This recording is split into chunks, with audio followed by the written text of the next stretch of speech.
The playoffs are here, and you can predict the action all the way to the finals with FanDuel Predicts. Predict the spread, the total points, and even the game-winning moments that make the playoffs. Sign up and get a $25 bonus with FanDuel Predicts. Offered by FanDuel Prediction Markets, LLC, a registered futures commission merchant. 18-plus bonus is non-withdrawable and expires 7 days after receipt. Trading derivatives involves significant risk and may not be suitable for all investors. Manage your activity with their consumer protection tools. Restrictions apply. See terms at FanDuel.com/predicts/bonus-offer-terms.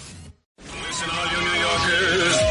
Excuse me, taxi. Okay, we're looking around. This is the 77 WABC minicast.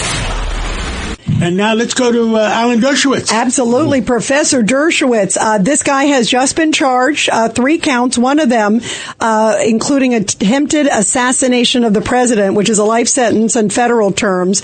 Your thoughts? I think they'll get a conviction based on attempted assassination. His defense will be that it was impossible. He couldn't conceivably have gotten to the president. And in some jurisdictions, impossibility is a defense to attempt. That is, you can't attempt to do that which is impossible. And his lawyers may try to argue that there was so much security and so many barriers between where he was on the second floor and where the president was in the front of the first floor that it was impossible. As to the other 2 charges, they're pretty open and shut.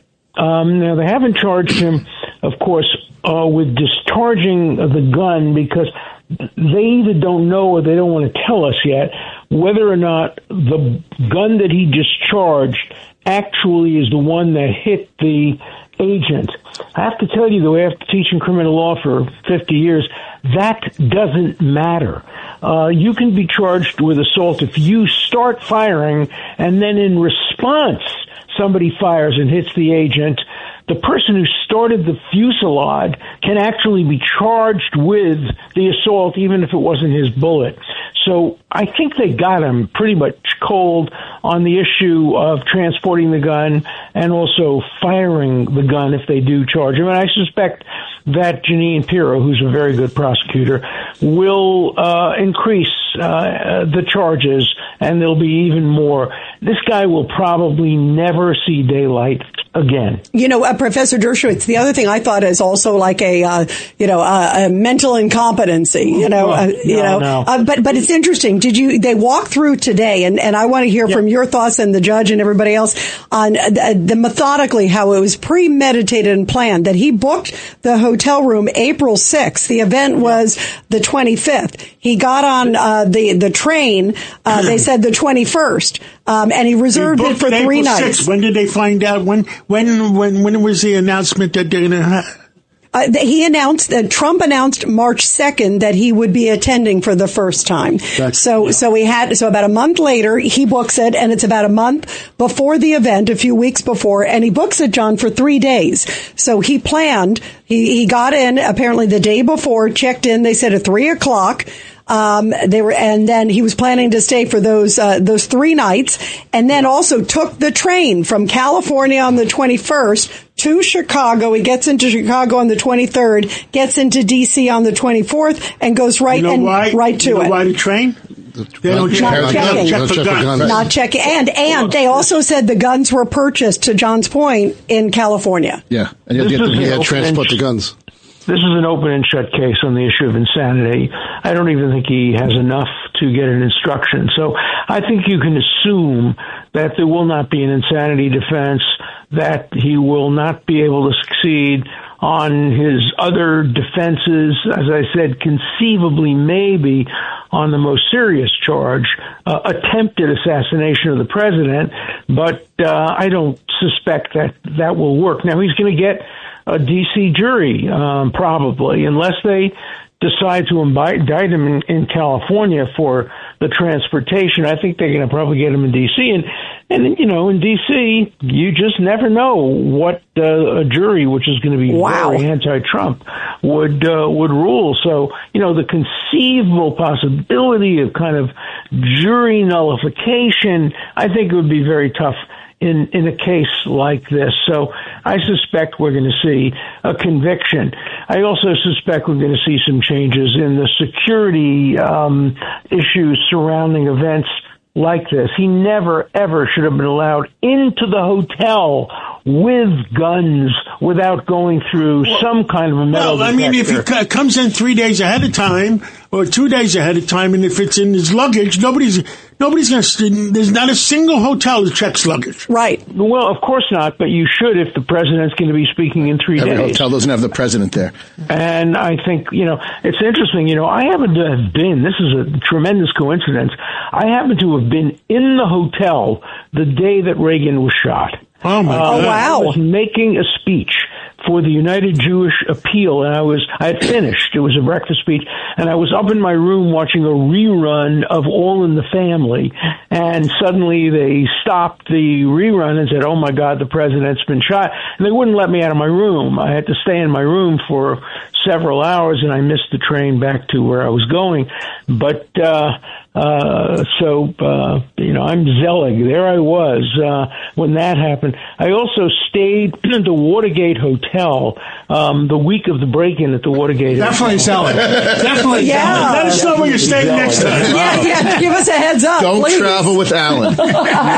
No, I still have my receipt from the hotel, the Watergate Hotel. Wow. We could sell it on eBay. Both. I was not guilty of either. I have alibis. Yeah. Oh, my God. Tony Carbonetti. Yeah, no, Alan, it is a good thing we have someone like Janine Pirro there.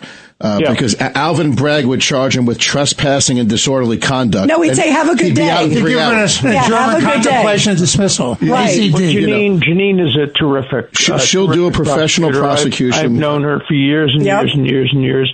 I wouldn't want to be a guilty defendant in a jurisdiction where sees the U.S. attorney. I would want to be a guilty defendant where Alfred Bragg or Letitia James. Disorderly conduct he'd been charged with. That's it. A criminal lawyer's dream to be in jurisdictions like that, and a criminal's dream. So, Judge Weinberg. Yeah. So, Alan, going back to this insanity defense, as you and I know, this is all governed by the statute that was passed in '84 following the Trump, the strike at the Reagan attempted assassination. Yeah. There's the first legislative regulation of that. It puts all the burdens on the defense, which was a change from the old law. Could you explain what the burden is? Yeah, the burden used to be, like with any element of any crime, that the government had to prove beyond a reasonable doubt that he was sane. Now the burden shifts to the defendant, and there haven't been very many successful insanity defenses since that statute was enacted. And so I don't think we're looking for a successful insanity defense. As I said, the only conceivable defense, and it's very interesting, it's like a law school hypothetical. I actually wrote an article on this when I was a student at Yale Law School, whether if you try to do something that's impossible, you can do it. And the leading case is somebody goes to a room and shoots his enemy in bed, puts a bullet in his head, but it turns out the guy had a heart attack an hour before that and was already dead. So can you attempt to do the impossible? And the answer is no. If it's impossible, you can't do it. That's a classic case. Yeah. And I litigated a case in New York where my client shot somebody who was already dead, and we won that case, so it had to take all the way to federal court. It's called People versus DeLugash, and that case appears in many case books.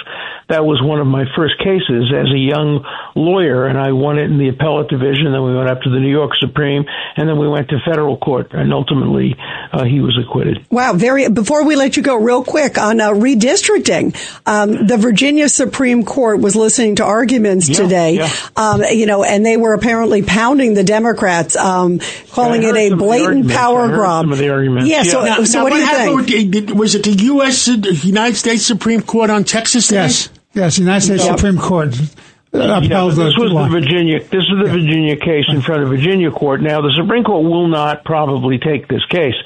So it's a question of whether state law was complied with, and the very technical rules in Virginia about when you can have a referendum it has to be like 2 elections, and it has to be this and that, and they were pestering him on that. But only 3 of the 7 justices asked questions. So, it could be that the other 4 justices are prepared to go along with this. And I don't know the Democrat-Republican split in Virginia, but I do know that politics plays a big role in this. So, and the general Supreme Court before we have to go off, Professor, Texas, the United States Supreme Court will allow the lines to go forward as of this point. They're not going to interfere in blocking those Texas lines. That's been the rule. Since Justice Brennan talked about not entering into the political thicket of reapportionment, the courts have stayed away. You have to prove today that the reapportionment affected racial discrimination and affected the rights of people who are minorities to have less voting power. But if it's just political, the Supreme Court stays away from it. But state courts don't necessarily stay away from it.